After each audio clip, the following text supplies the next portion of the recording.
All right, peace and blessings, peace and blessings, peace and blessings. All praises to the Most High God for allowing us to be here today. We almost have made it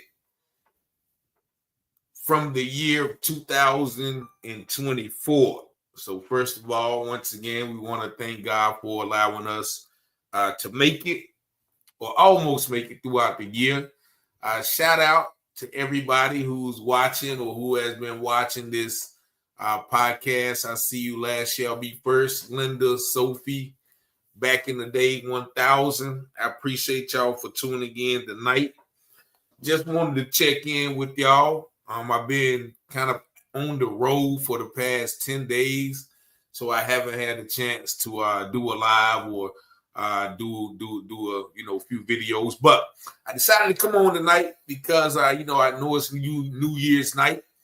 Everybody's what's going on. I see y'all checking in. Appreciate y'all. I know everybody is preparing for whatever party y'all got tonight. Somebody probably going to watch the ball drop.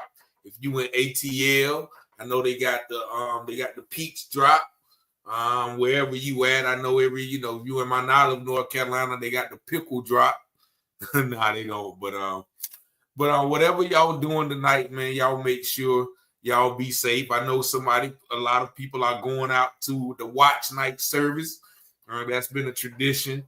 If you in the church, they got the watch night service normally starting at 11, but that's my homeboy starting his at about 8. So I said I'll be there after the show. But whatever y'all doing tonight, y'all make sure y'all be safe, man. These mama, what's going on? Thank y'all, man, for tuning in. We had a lot of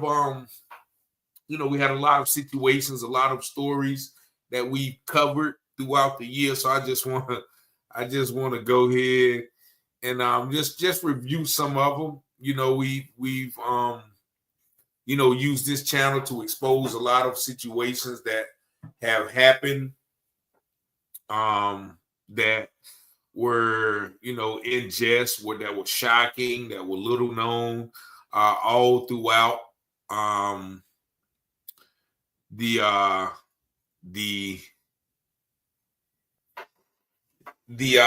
country. Look into a woman named Brandy Davis. She was a teacher a few years ago at Goldsboro High School, and she was sleeping with underage students. Never came to light.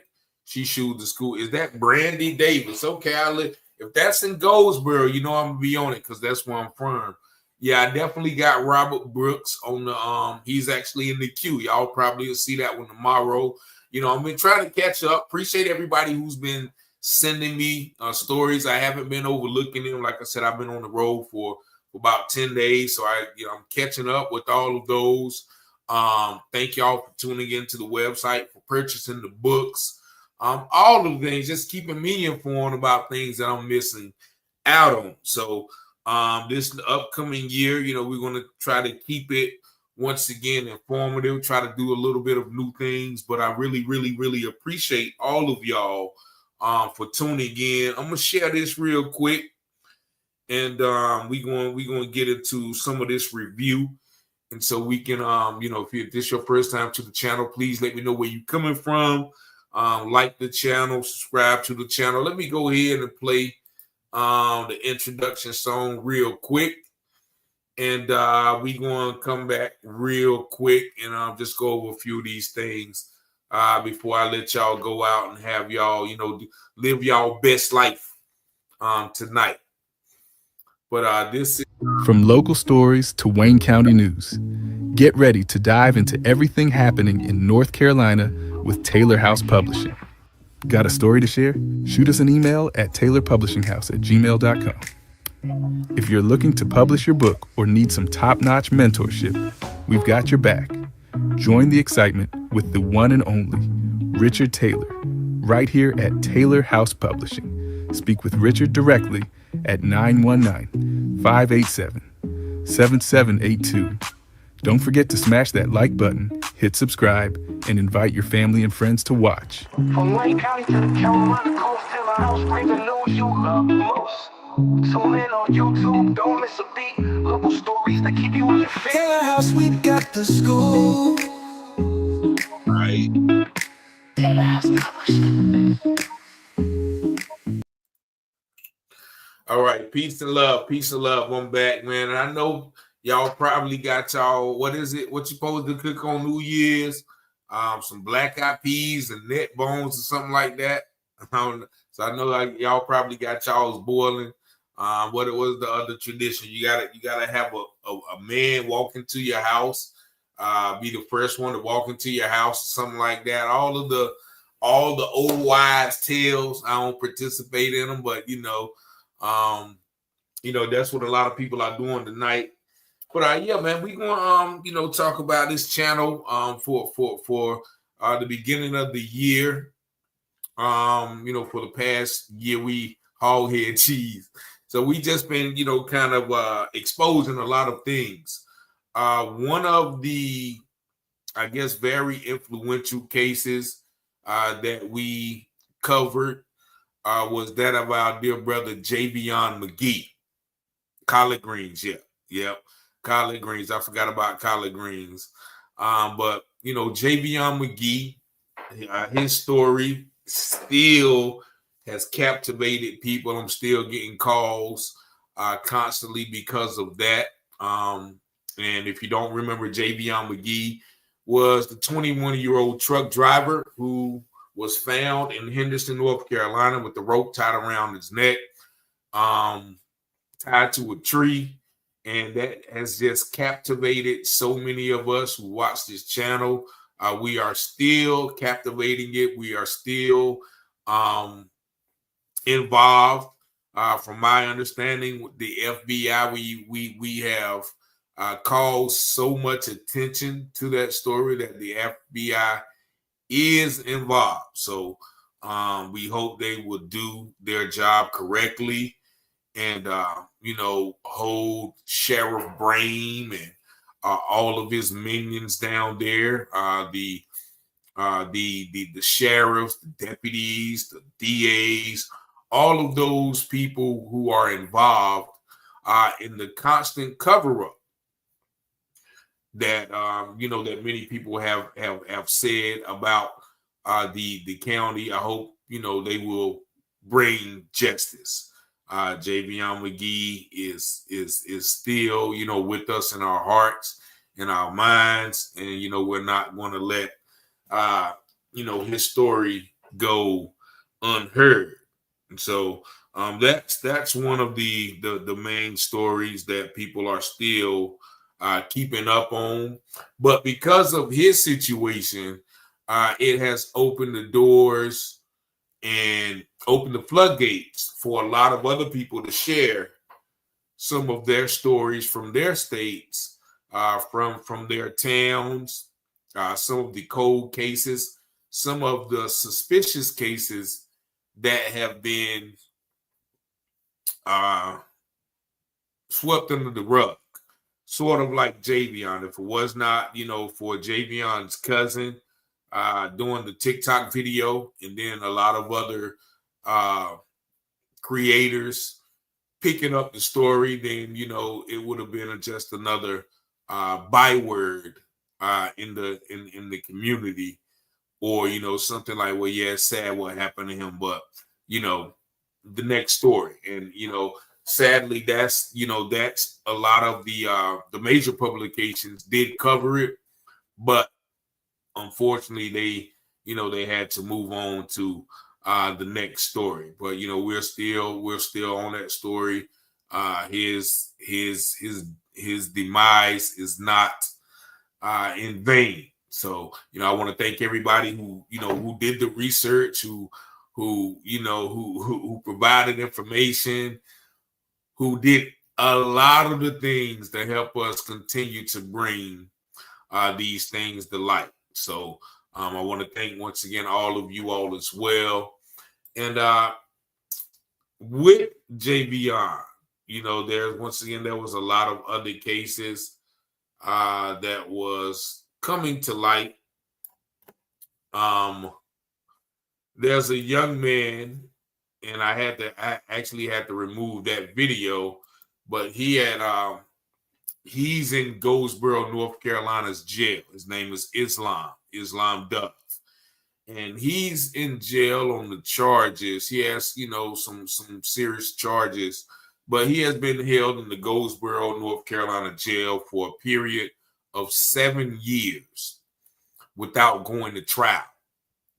And when they reached out to me, I actually did a video exposing the lawyer and exposing, the courts for holding him for 7 years. And then the next day he called me and said his lawyer came and said, okay, well, they want to do his plea agreement. And, he was certainly happy about it. But then they came after me as far as the video. They got the video removed. But then after that, they told him, well, we're going to do this plea, but I need you to sign this paper saying that you won't talk to Richard Taylor anymore, or you won't, you won't give him permission to talk about your case. And when he signed that paper or whatever, when he agreed to that, then they took the deal off the table, and he's still yet awaiting another trial, another date for plea agreement and such. So they've had this young man in there since he was like 17. He's now like 25. But I was able to expose the lawyer and his tactics, but because they run things in these little small towns, they was able to get him all hyped up and get me to back off the situation and then take the plea deal off the table. So we're probably going to have to address that soon, but that's one of the issues in the small towns that we see.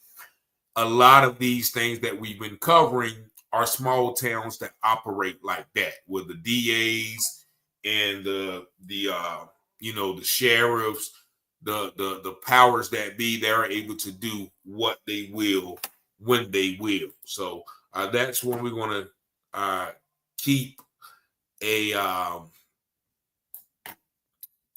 eye on as well.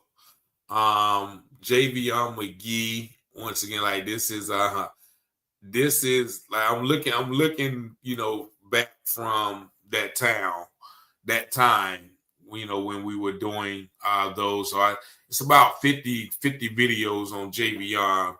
But then we have the case of the Norris Richardson. We covered the Norris Richardson. If anybody doesn't know, the Norris Richardson was also found suspended in the air from a carport beam, a beam on a carport in rural Sheffield, Alabama. He was found suspended from a rope after having filed a federal lawsuit against the sheriff department of Sheffield, Alabama. And he had filed a lawsuit for constant harassment. He had been beaten in jail before.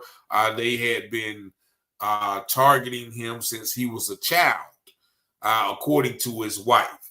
And he was about to have to go do some time. He was preparing for that. And on, I think it was like August the 27th or 28th, about a few days before Javon's case, that he disappeared, and they found him in this house where his mother said that everybody in town knows you don't go out there. That's racist territory. His mother said that everybody, he was scared to go out that way, so he would have never went out there on her own. And the next day that he was found, they said they got an anonymous call that he was out there. And then he was found. Then the next day, of course, they ruled it self-inflicted. The next day, they demolished that old abandoned house. And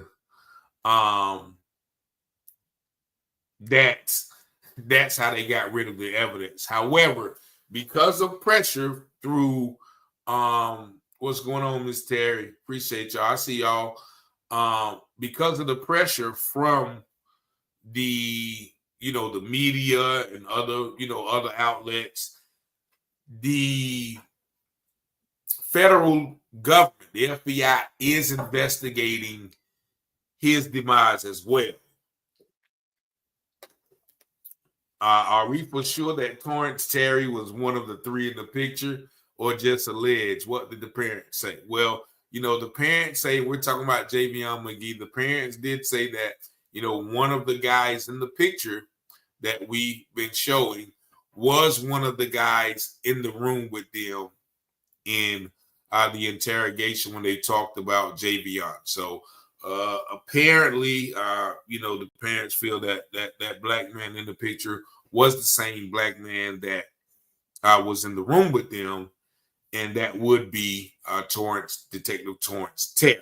Now, once again, we got to start back, really deep diving and deep diving into that as well. But the Norris Richardson, his case is being investigated. And that case, they said that the sheriff called in the FBI to investigate.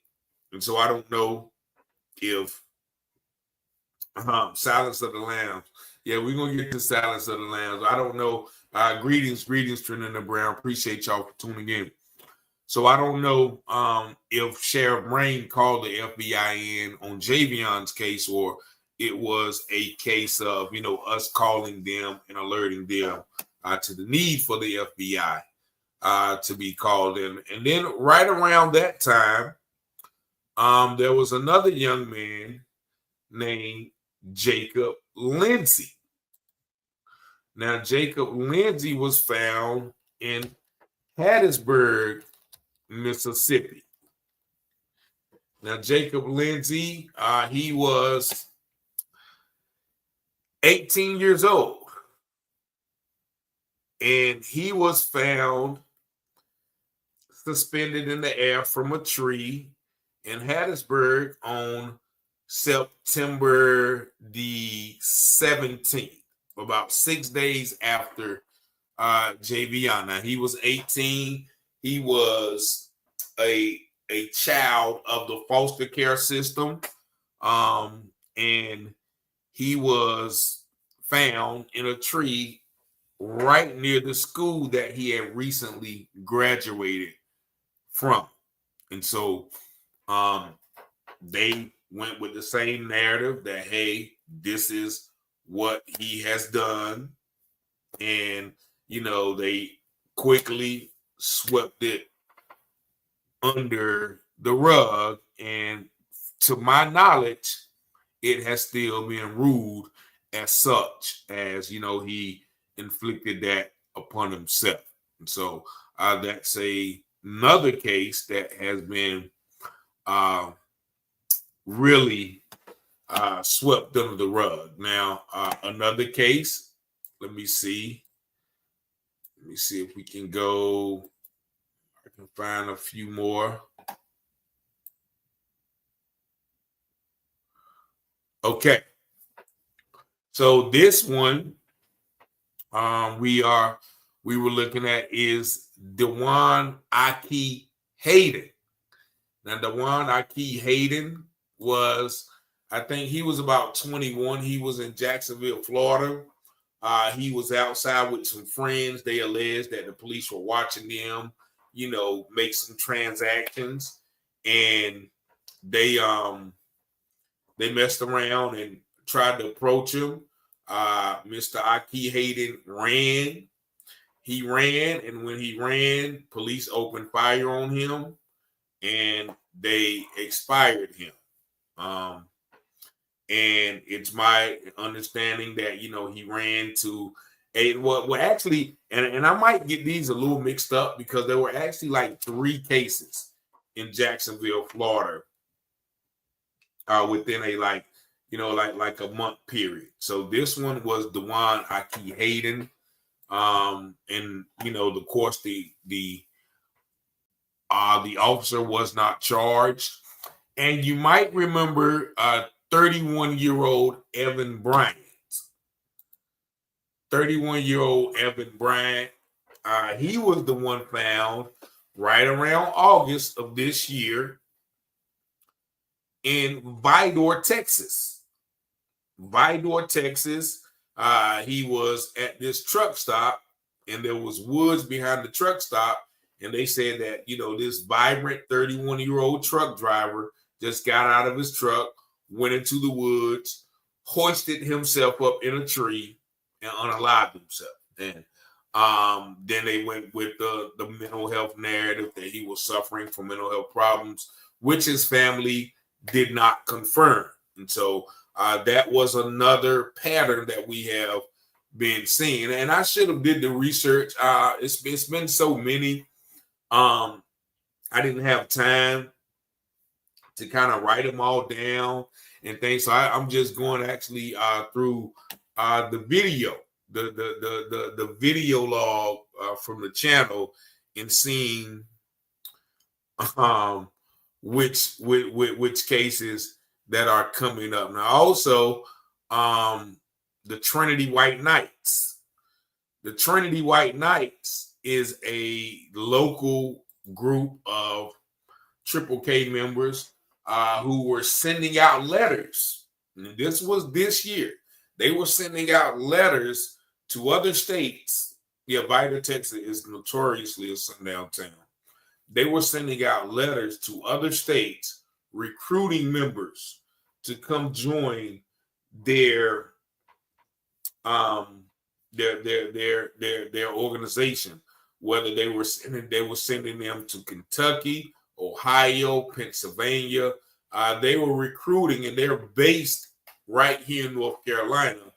I think out of Pelham, North Carolina. And it's funny, I drove through Pelham the other day coming from Virginia, and I just had my antennas up, going the speed limit.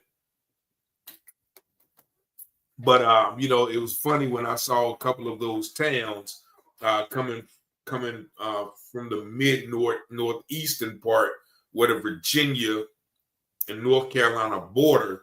Those are a lot of those towns where we see these things happen. And so, but yeah, those Trinity White Knights, they were distributing literature this year. And so what we have here, let me go up a little bit. We have the 65-year-old Percy Mixon. Percy Mixon was found in Jackson, Mississippi. Percy Mixon was found in Jackson, Mississippi. It was said that he was found located in the woods, hanging upside down from his ankles from a tree. He was found, and he was married to a Caucasian woman, and they said that he had been having threats ever since he had married this woman from local people. He said that night that the threats had gotten so bad that him and his wife had went to a hotel. And then this particular night, they said Percy went out to walk the dog without his shoes or his phone, and then went missing for about 2 or 3 days. And then they went back, and they kind of traced him, and they went searching for him. And then one day they found his dog on the side of the road. The dog had been unalived. And then so they went back further in the woods, and then that's when they found Percy Mixon hanging upside down. Now, of course, they probably tried it. And this is not even a question if he did it to himself. So that I don't even recall whether we even looked into what they said happened. But he was unalived. I'll say it. He didn't do that by himself, but no one that has been brought to justice. Thank you for your mightiest prayers and scriptural references. You should not fear. Exactly. Psalms 91. Yeah, we got to stand by Psalms 91. We will not be afraid of the terror by night, nor the arrow that flies by day. Thank y'all, man. Please, yeah, definitely. And that's why I had to take about 10 days off, because, if you're just going through this list, it can get, it can be depressing. And we don't forget about this guy, Dominic Stewart. Dominic Stewart was found in Jefferson County, Mississippi, earlier this year, hanging from a bridge. 18-year-old football player hanging from a bridge. They're saying, yep, he did it by himself, mental health issues, blah, blah, blah, blah, blah, blah. The same old story. Now, once again, if all of these are results of mental health issues, then why don't we see any young white men or white women doing this in that manner? They have mental health issues too, right? Why come they are not, ending their lives in that manner? Now, who we have here? Oh, let's not forget Mr. Elvin Land, 65-year-old Elvin Land in Jasper, Texas. He lost his life as a result of the famous no-knock warrant, i.e., Breonna Taylor. His nephew, and another person were in the house, and I played the video. You can see the police running up, in full regalia. They have, the guns out. It's 5 a.m. They They hit the door. You see two people sitting on the couch. They hands up, right? And so they get up, and then so when the police run to the back room, they hit the battering ram on his door. Doom, right? So they can't get it open. So finally they get it open, then the video stops. But evidently, Mr. Elvin Land, 67 years old, he didn't know who it was trying to bust through his house at 5 a.m. Now, mind you, he had just been the victim of a shooting with somebody breaking into his house. And so he grabbed his firearm and went to letting off. And I think they hit him about 35 times. 35 times.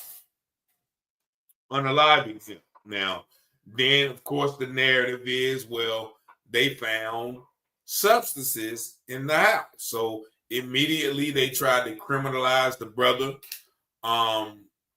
saying, okay, well, yeah, this is, there was this much found, there was this much found. Nevertheless, when you're coming into a person's house, not announcing yourself at that time in the morning, you're asking for trouble, i.e. we see with the Breonna Taylor situation and her boyfriend, who was, arrested for letting off at them. But they finally released him. And with the Breonna Taylor case, no officer was convicted of her demise, but they did convict them of wanton endangerment because of the bullets that went into the neighbor's house. And so there's no justice system. It's just us. You're right. So that was another thing that happened. Rest in peace to Elvin Land. And then we have 15-year-old Cornelius McGee. Now, Cornelius McGee, he was once again, Mississippi. I think this was Clarksville or some, one of those towns. Now, he was unalived by a former police officer who said that, the young man was breaking into his house. Now, the family states that no, he was going to see the young man's, the police officer's, ex-police officer's daughter, and they were dating. And so somewhere during the, he was trying to get out the house. They said he was running and hopping a fence, and then, he was hit in the back, and that officer was not charged. Now, initially, I thought that officer was a white man, but this one turned out to be a black man. Nevertheless, there's still some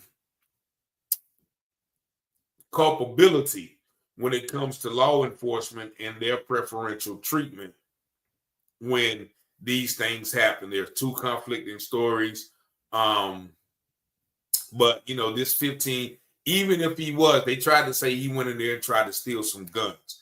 Even if he was trying to steal some guns, you don't have to shoot the young man in the back. That once a person is out of your property, they're no longer a threat to you. You let them go. You call the police. You get them 911. You follow them, whatever you have to do, but you don't have to unalive them like that. So that was another case.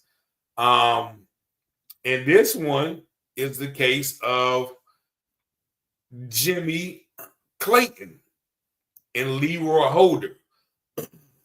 Now, Jimmy Clayton and Leroy Holder are two white men who live in Henderson.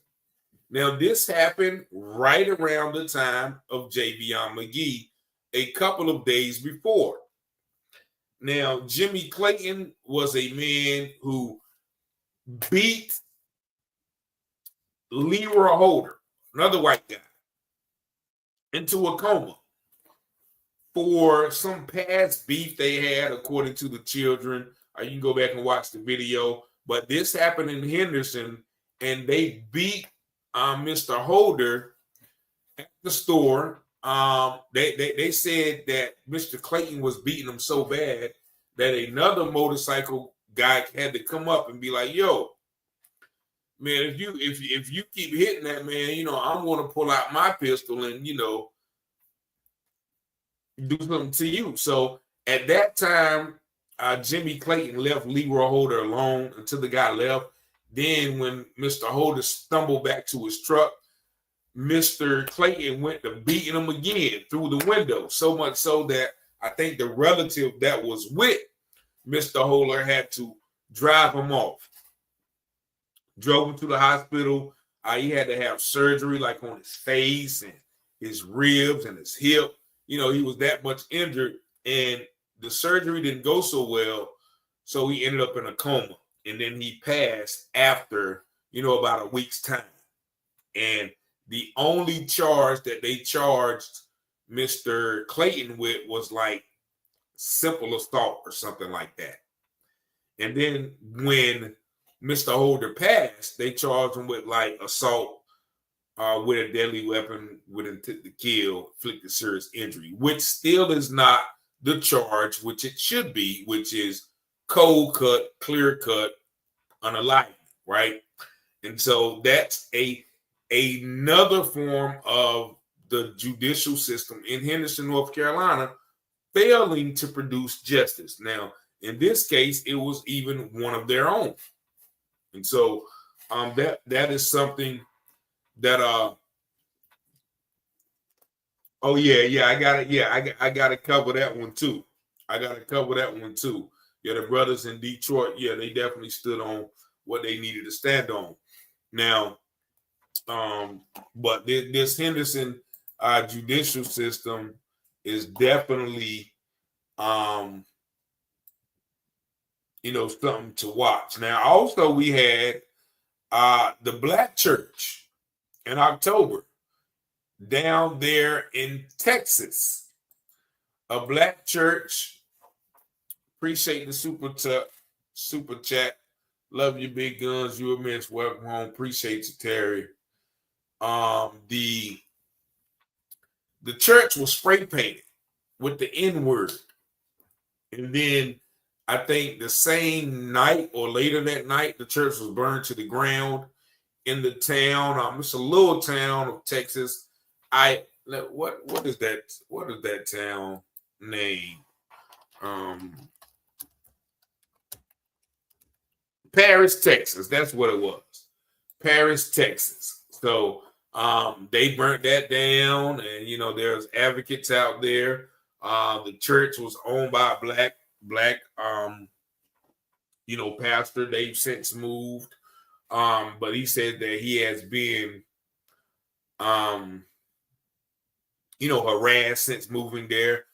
They finally, I guess they got him out of there. No one has been charged. They definitely have not implemented the hate crime bill, as so many people like to champion in that scenario. And a lot of these scenarios, they are hate crimes and should be treated and prosecuted as such. But sometimes they don't do what they're supposed to do. Now, also, my brother. Now this is another one that I've had close contact with. The family, even called down there in Amite County, as they say. I call them, still say Amite County, because they're a bunch of Amites, Hamites, Canaanites, whatever. So Tremaine White, y'all remember this, down there in Liberty.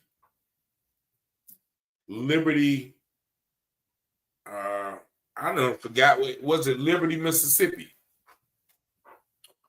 Liberty, Mississippi, or Amite County? Yes, Mississippi. Tremaine White was a truck driver who was home visiting family, and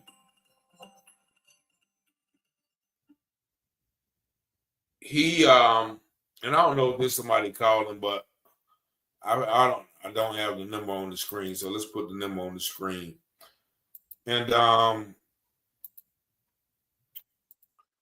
he was visiting family, and he messed around and went to a tire place to get a tire, and he threw like a little paper towel on the ground, and then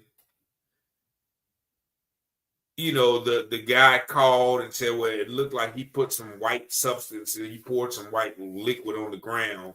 And so then they traced him to the Moose store, in Liberty, which I've called that Moose store too. The police came in there. They went in there. They roughed them up in the store, outside the store. Evidently, Tremaine was trying to, let them know, like, look, y'all can't do me any kind of way. I haven't did anything. And according to, his sister and the mother and the people around the town, that signed his death certificate by, resisting those officers. They said that, they took him outside the camera, beat him there. They put him in the car. They took him to the station, never charged him with anything. And then they said they called his mother to come down there. And his mother was like, what is he being charged with? And, they never brought up any charges on the young brother. And the mother said when she talked to him, he looked tired and, he looked worn out. And he laid his head on her shoulder and said, Mama, I'm sorry, but they're going to unalive me tonight. And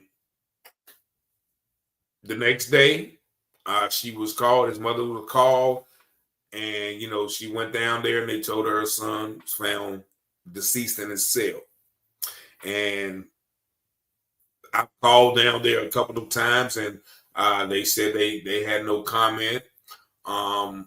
But I received some information from the family that they have, there was some foul play, and I actually we gotta revisit that as well. But my brother, 41, was unalived by sheriffs in that town, and the fact that people in the town were scared to talk and are still kind of scared to talk gives us an idea of what happens in these small towns.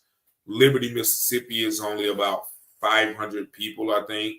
And so by speaking to them, I think, that a lot of them are afraid. What's going on, Jay Glover? Street Angel, Debbie Smith, appreciate y'all, all of y'all. So And then we have the case of and I should be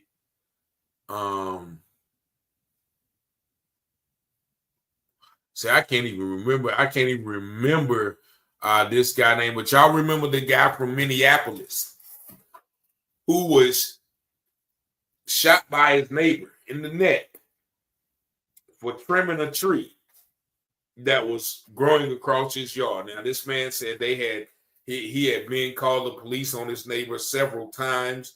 The neighbor has been known to harass him and his wife since they moved there. The man shot him, and then the police waited, probably like a month, or it was like 2 or 3 months before they even arrested the guy, because they said that he was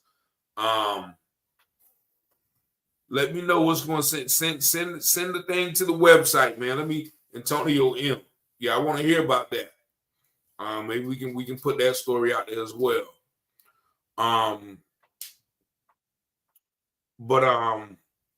Yeah, so the police didn't even come and arrest the guy. They waited so long, and they gave like a little cookie cutter charge. They said, well, he's dangerous. He suffers from mental health, so we can't arrest him. But fortunately, this young brother survived, and that situation once again is just another example of how there are two separate justice systems, where they would, they really wasn't going to arrest the guy if not for pressure from the media. And so that was one situation that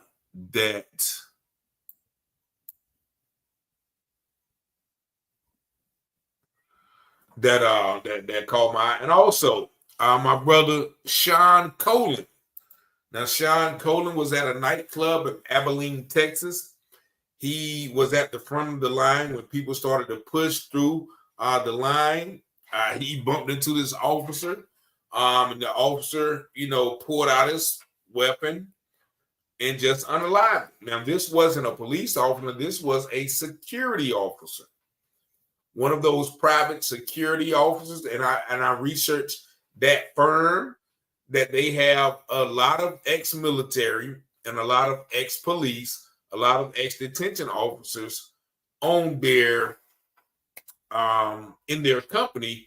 And we all know that these guys sometimes have the propensity to shoot first and ask questions later, because that's how they were trained in their respective former professions. I think that security guard was arrested for his demise. Well, we have some things in Goldsboro where there was a fight between some alternative school students, but that's a local matter. But this one, Charlotte County, Florida, where the black man who was on his property, they said he had some kind of minor warrant. You can tell the guy was probably kind of mental. He was stating his claim. He had a beautiful house, large estate.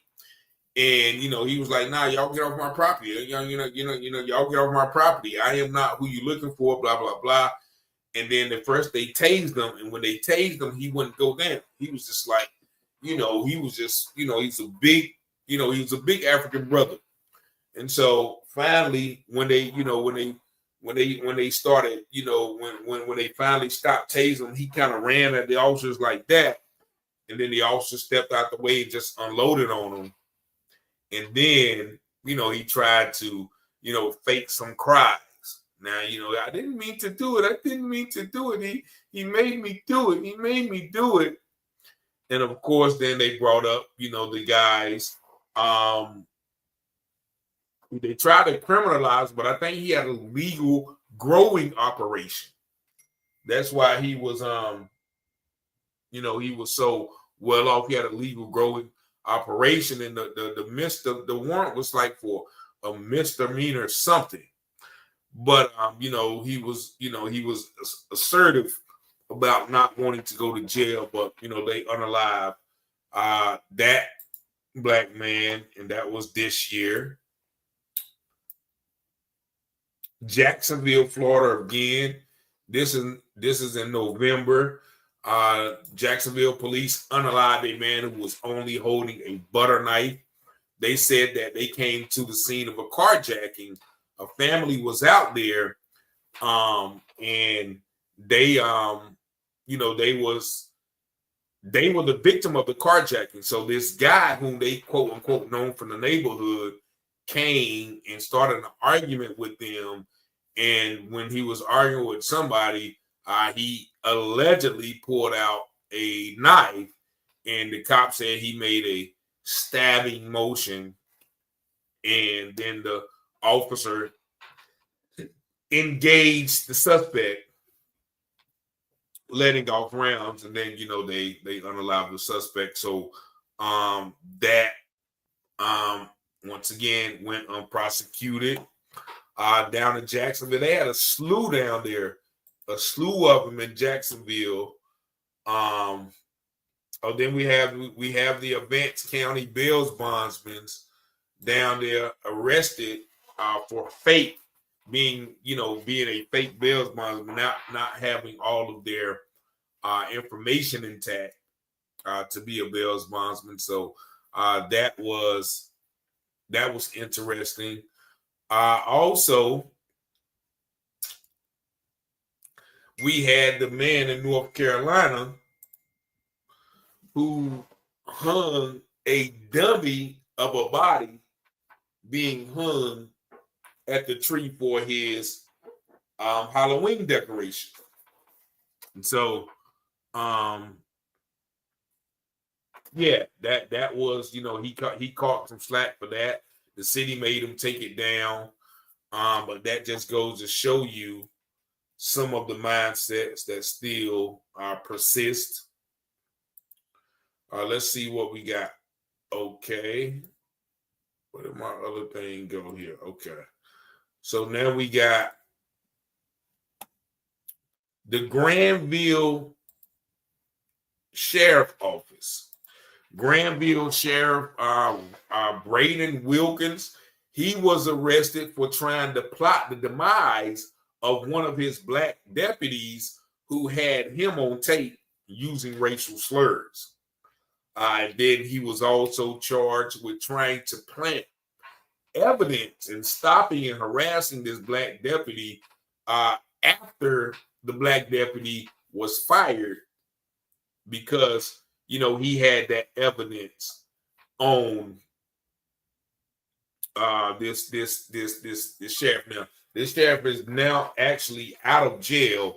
He was convicted and given only 2 years for basically a conspiracy to commit unalive. But once again, we have those two different separate justice systems.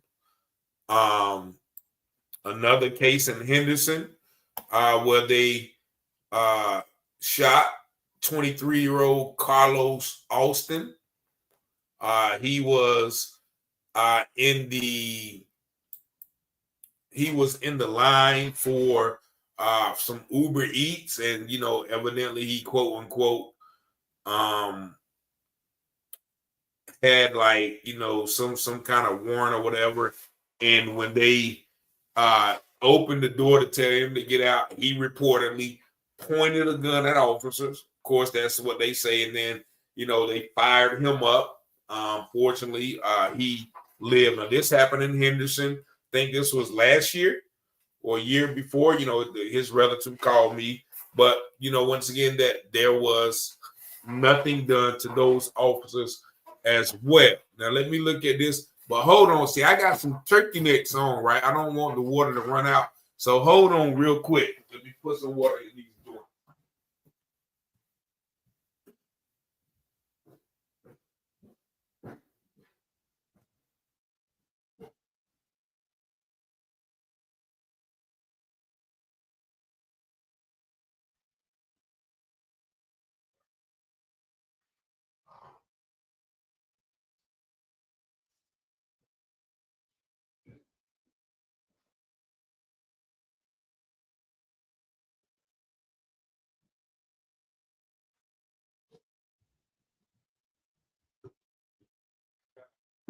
All right, so thank y'all for bearing with me, right?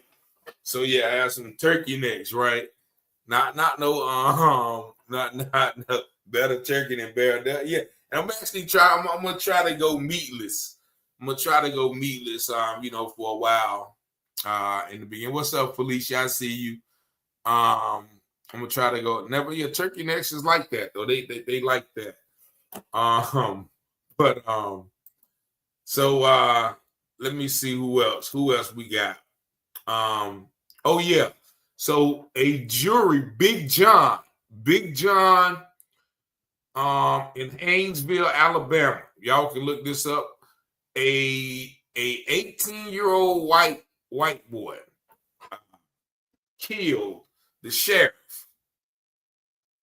Civil little Morris that says black people are dead. Yep. I do know that, Antonio. Yeah, the word black means dead. Yeah, my Morris brother be putting me on to some of that lingo. And I think I'm gonna have a Morris brother up here like later on in the week to kind of go over some of those things. But my man Big John from Alabama, and he was unalived by an 18-year-old white boy. And the jury did not convict him of killing the sheriff. Now, this guy was a sheriff. He was called to the scene of a gas station to break up a fight. And while he was breaking up a fight, one of the white boy's friends had got kind of unruly or whatever. So Big John had to snatch him up. And then the white boy got out the car and shot the sheriff, saying, okay, well, I thought he was trying to hurt my friend. Mind you, this white boy now is 23, has not, they didn't convict it. They didn't convict it. They did not convict him of that. So that's once again, that's just amazing. And so the jury was hung. But they're gonna have another trial. But Big John's family is like, yo, this is outrageous. I think it was the white boy's father was some type of law enforcement officer as well. So you remember that story too. Let's go over another one. Oh, the stand your ground law. Now this has been a big story. I still get calls on this. Sipho Bennett, down there in DeFroniac Springs, Florida. Sipho Bennett was a young black man. You'll see the video. You can see the video where he was walking into the store. These young white Caucasian boys was teasing him. They played the video. Look at this dude. But it's obvious they're replacing dude with the N-word because that's what the people in the store said, that they were calling him the N-word, this word. They had followed him for a long time. They had followed him. So he walked into the store. The people said he's always very respectful. He never messes with anybody. So these white boys followed him. They left, came back, and continued to harass this young man. And so then Sipho Bennett, he walked out the store. And when the white boys kind of walked up to him, he fired them up, loud. And then he went around to the door of the other one and fired out. He fired them up, and one of them didn't survive, and the other one, he lived. But they arrested Mr. Bennett and charged him with unaliving those guys. Now, he's still in jail right now. I had somebody try to reach out to him and try to offer him some legal assistance, but they weren't successful because his court-appointed lawyer told him not to talk to anybody. Of course, now I think Sipho is he's from Caribbean or Haitian descent. He doesn't really have family. People thought he was homeless, but he had a job or whatever. But he, the people say he never messed with nobody. So The stand your ground law of Florida should apply because he said he feared for his life. And actually, those white boys did have a pistol in the car. And so his assertions were correct. Now, the family of the white guys talking about, well, they're just such nice guys, and he's a father, but you can clearly see them in the video, attacking and harassing this man. So hopefully, once again, that stand your ground law that everybody else can use, hopefully he'll be able to use it as well. And let's see what else we have here. These recent cases. We had the election. So, a lot of the black voters voiced their, especially in Goldsboro, a lot of the black voters voted, expressed their reasons for voting. We might talk about the election at the end of it, but we also had our 46-year-old, and we had his sister up there. Shout out to the sister who came on the show, 46-year-old Keith Edelman, who was unalived this year by Camden, New Jersey police. He was in an apartment building. It was alleged that somebody said that he was trying to break in. However, when he was knocking on the lady's door, he was already bleeding from being shot by the police.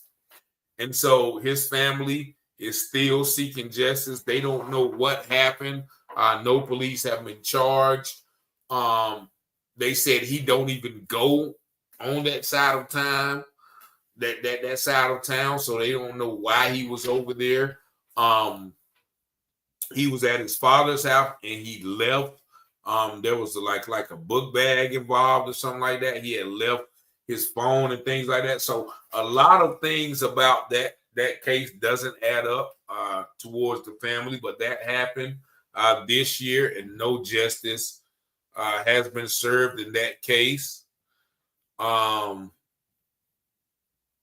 then I spoke with the medical examiner's office about Javion's case. And there's just so many videos on Javion's. Let's see.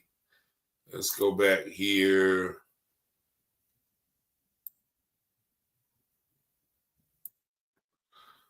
So then we got the young man, or not the young man, but the officer in Bowie, Maryland. This officer in Bowie, Maryland, it was a young man whose hat had flew out of the, and it's funny, I was just in Bowie, Maryland too, but his hat had flew off, and his wife stopped the car, went back, got the hat, and then, evidently the police pulled over, like, hey, what are y'all doing or whatever? And, the guy was like, yeah, I'm just coming back from getting my hat. And he walked past the police officer. And then as soon as he walked past the police officer just pulled his weapon and fired out. Now, fortunately, he didn't hit the brother. The brother just fell down and was like, what are you doing? And then, the officer goes down to his Cal Rittenhouse, tears. Oh, I'm sorry. But he didn't hit the guy. But, what in the world was he just like, these police are trigger happy. Like, they're trained, especially when they see somebody that look like me, to, shoot first and ask questions last. Okay. We have another shooting in Rocky Mount, North Carolina, that happened in November. That young man, he was quote unquote in the house of a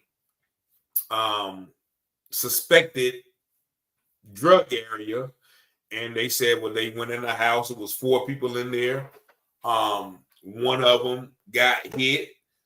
There was nobody arrested. There was no drugs found in the house. and they were very tight-lipped about that. Now, the police chief of Rocky Mount is black, Chief Hassel, and he didn't have a lot of, he didn't have a lot of things to say in defense of the officer. He would not answer any questions, but this man lived as well. He was, shot and released from the hospital, but there was no word on the officer, who was involved and things like that. So that's another situation that was, unjust.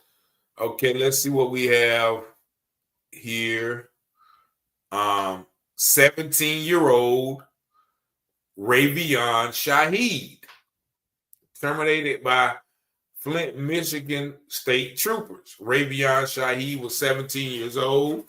They said that they had came to the area with a for a call, what have you, and then they saw Ravion.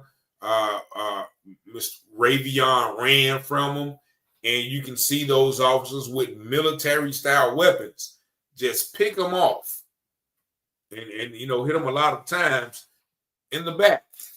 And then when they came to him, they quote unquote found a pistol zipped up in his jacket pocket. And once again, nobody has been charged with that. But they tell there's no way to justify it because he didn't point that gun at them or whatever. And to my with my skepticism, I don't even think that once again the young brother even had a weapon. They could have easily planted that there, and they waited for like 10 minutes to even render medical aid to the young man. So that's something that has yet to be, and that happened that happened in November. Then we have 23-year-old James Cooper. Now, I think we had his mother on the show where he was found in Mississippi with zip ties on his fingers, tied to a pole. Now, James Cooper had recently just moved down to Mississippi from, I think, Wisconsin, somewhere in the Midwest up north, to be with this young lady. And within 2 weeks, that's how he ended up like that. And so there's a lot of unanswered questions. This family is still going through it with the sheriff department. They have given them little to no reserve or any recourse trying to help them out. And so this is just a constant, and I don't think I can go through all of them. A white man attacked a black woman with a metal bar in Tampa, Florida, and he didn't even get charged. She was out, watering her grass, and she said that the man's dog always used the bathroom on her grass. So when the dude came, that day, she kind of sprayed at the feet of the dog, and the dude took out a walking stick and just started bamming the lady and whatever. She got all types of bruises or whatever, and nothing happened to him. Also, we got 18-year-old Carrie Banks shot by Jacksonville, Florida officers while running away. He was reportedly involved in texting a younger girl. The younger girl's mother got with him, exchanged some texts, and then they met at a Popeyes or something like that. And so when they met, the young girl's mother approached them. I think they had some words. She said that he flashed the gun, but then after he flashed the gun, he's going to go outside of the back of the restaurant and wait for 30 minutes until the police get there. When the police get there, then he tries to run. And of course, while running, he turns around and points the gun at the police, and then the police hit him. Now I do think he survived. Let me double check. I do think he survived. Yes, he did survive. But once again, there's another once again a open season. This one was a few years back, but somebody sent me this. This is Donye Jones. Donye Jones was the son of an activist from Ferguson, whom was found suspended from a tree by bed sheets in his backyard after his mother had been receiving threats for her activism. He was, 24, just got into real estate, had a whole bunch of hopes and dreams, was planning on doing some things, and then, they found him on the tree. And, the police officers, the mother said that they were, kind of nonchalant with it. They were just laughing, with him. And they, of course, ruled it self-unalivement, even though his pants was pulled down. The bed sheets were not from their house and things of that nature, which lead the family to believe that, someone else did that to their relative. Man, there's so many of them. And I thought I was going to be able to get to all of them.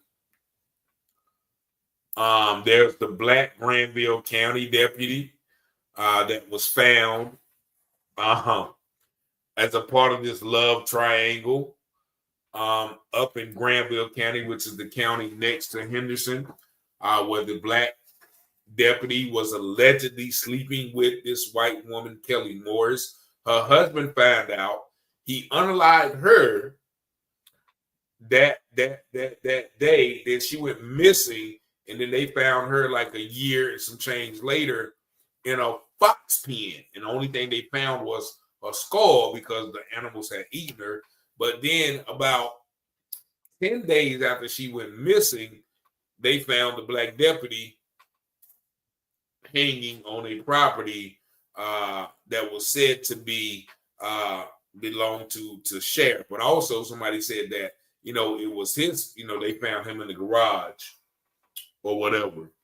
And so that's just once again a history of the Granville, Henderson.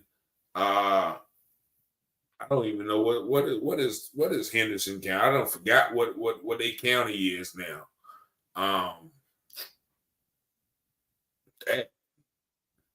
I know it ain't Granville. What is Henderson County now? I don't forgot. But yeah, that was a part of that, and all the Granville, Henderson, Oxford, Vance. I'm tripping. Yeah, y'all know I've been away for too long. Vance County. Vance County. That's crazy. Vance County, Granville County, all of them are closely linked when it comes to law enforcement and debauchery. Also, we have 50-year-old Lance Perry, found in a tree in Wynne, Arkansas, in an abandoned building. Now, also, Mr. Perry was filing a lawsuit against the police down there. He had been, harassed by them as well. That Alabama. This happened, last month. And I spoke with his relatives as well. I spoke to a lot of the relatives of these cases that we're talking about. Black trucker from Alabama, Jalen Allen, was found deceased after, just parking his truck at a gas station and wandering off. And he was found, I think, in the woods or something. Let me refresh my memory on that. It's just been so many that is where was he found?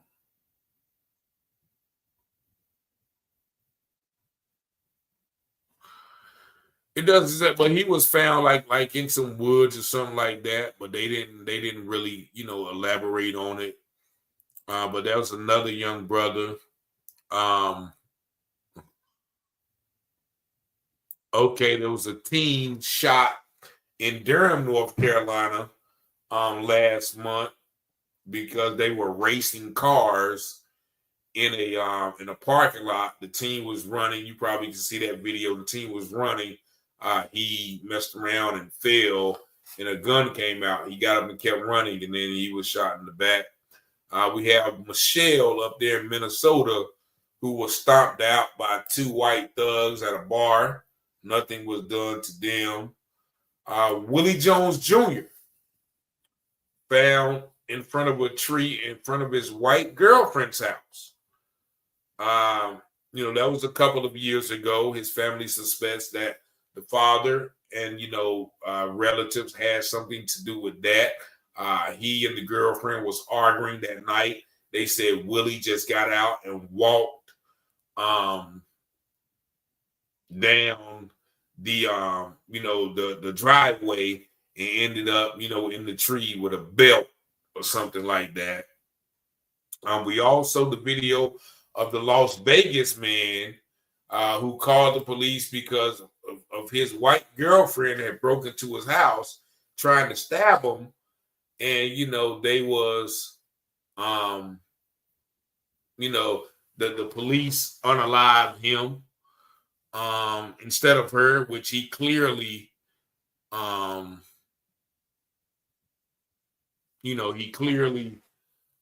he clearly was the homeowner in his drawers, and the other person was in red and a hoodie, but I don't think any officers got charged. Corey Daniely, we had his mother on. Corey Daniely disappeared in the sundown town of Kerman, never to be seen again last year. So that is something that there's still been no closure on. The Franklin County, 3 members of Franklin County KKK, which they said they unalived a young black man who was dating, a Caucasian young girl. But I don't think, they charge everybody equally. 14-year-old Cyrus Carmack Belton shot in the back by agent's store owner. I think that was this year. This goes back a while, but this is in Henderson, where 5 whites unalive and plot the unalivement of a black man, Marcus Fields, and buried him in cement. But they were charged. Adam Coy convicted of unaliving Andre Hill. I think that was in Ohio. Black man found hanging in a work shed in Baldwin, Florida. 29-year-old black man found hanging on a hiking trail. That was Trevante Schubert Hilton.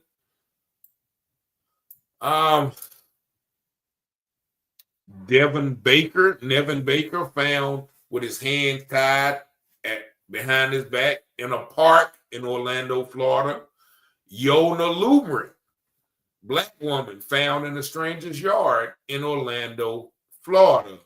The Willie Manning case, the mysterious cases of Cambridge, Virginia, Sion Carroll. Man, it's just so many. I think I'm gonna have to end it here, but y'all get the point. Y'all get the point. All of these cases. 8-year-old Noah Bush drowned in the pit by 11 and 12-year-old Randy Dudley, found hanging in a tree in San Francisco. Oklahoma City breaks the neck of a 71-year-old man. Princeton High School bites another player during basketball game. That's the silence of the lamb. The 22-year-old mother from South Carolina found near a creek. 18-year-old black man found hanging from the balcony in Homersville, Georgia. Michaela Miller found tied to a tree in the all-white town of Hopkinton, Mass. Akron police unalive Jasmine Tugger. Security guards unalive black man in Charlotte. 2 thug cops charged with unaliving a man in Ohio. Robert Fuller found in a tree in Palmdale, California. Connor Grubb indicted for unaliving the young sister. Victor Perkins, 12-foot tree with his hands tied behind his back. Man, so on and so on and so on, right? So this year, I see somebody in the comments saying we gotta mobilize, to deal with this. But yeah, and I can't even count them. You know what I'm saying? I really can't, because this once again, I haven't even reached some of them that has been sent to me. You know what I mean? So yeah, this is the year in review. Now, of course, we know about some of the, I guess, mainstream things that people are worried about, whether it's the the Diddy case, the Jay-Z implications, all of the Hollywood stuff. Of course, we got the Trump presidency. Oh yeah, I think I did Rasheem Carter too. Yeah, I did Rasheem Carter. Like I said, I couldn't even go through the whole list because it's like, it's tiring. And mind you, like I said, I haven't done any of these stories for about a good 10 days. So your comfort level, your happy level, your all right, man, your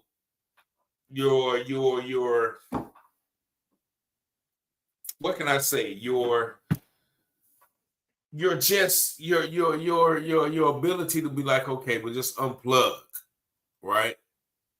But it's like when you get back to them, then it's like, yeah, the same old stuff. So what do we do? What do we do? What do we do? I seen somebody in the comments say we got to mobilize. We use this platform to mobilize, and that's it's exhausting. It's definitely exhausting when you think about all of these things and the lackluster effort, or the lackadaisical effort of people to address them and be like, no, well, yeah, we're gonna look into it, and there's an investigation. This, that, and the other, but we all know that these investigations are coming to naught. So, we gotta find out ways to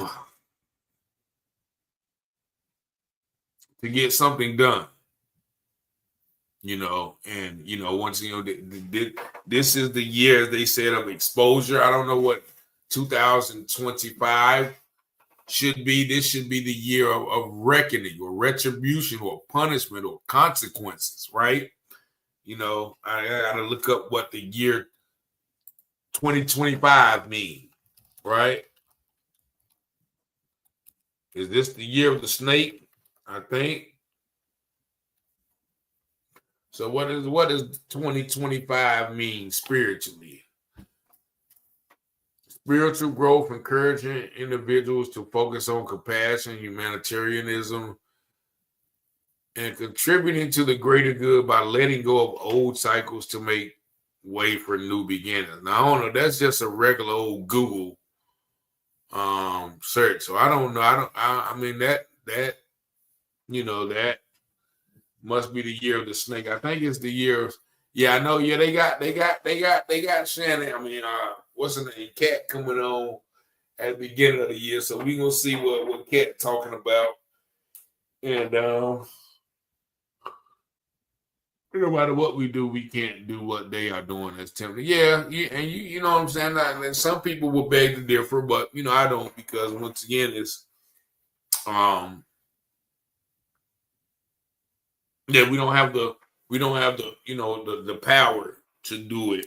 And by power I mean, to get away, to do it and get away with it like they do. We do it, and we gonna be the first thing under the jail. We gonna be the first thing smoking under the jail, for doing those things. So then you don't want to become your enemy as well. You don't want to become your enemy in doing things like that. So yeah, this is the new year. I pray that everybody goes into the new year with a new mindset, with a new outlook, with a new fervor, compassion, whatever it is that you want to do it in this year. Time waits for no man. We are, every day that we live, we are getting closer to our expiration date. And so we gotta, make sure that we take advantage of the opportunities that are given on a daily basis. Whatever it is that you want to do, make sure that you do it, because we only have one life to live, and after that life is done, what are you going, what are you going to say about it, or what are people going to be saying about your life? So we're back. What I'm saying? I had people call me, a few days, hey man, why you ain't been on? I've been watching your show for a while, and people never like, where you been at? I said, well, I'm coming back.